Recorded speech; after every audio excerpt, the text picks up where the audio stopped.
السلام عليكم ورحمة الله وبركاته.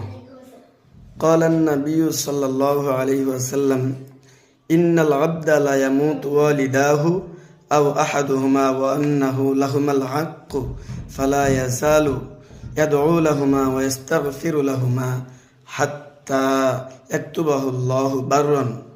নবী করিম সাল্লাল্লাহু আলাইহি ওয়াসাল্লাম ইরশাদ করেছেন, যদি কোনো ব্যক্তির বাবা মা দুজন অথবা যে কোনো একজন মারা যায় অথচ সে তার বাবা মার সাথে অসৎ ব্যবহারকারী অবাধ্য সন্তান, অতঃপর সে তার বাবা মার জন্য সর্বদা দোয়া করতে থাকে এবং তাদের জন্য আল্লাহ তাআলার কাছে গুনাহ মাপ চাইতে থাকে, অবশেষে আল্লাহ তাআলা তাকে তার বাবা মার বাধ্যগত নেককার সন্তান হিসেবে কবুল করে নেন।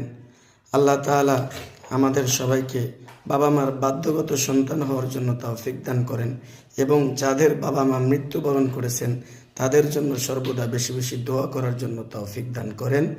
আমিন।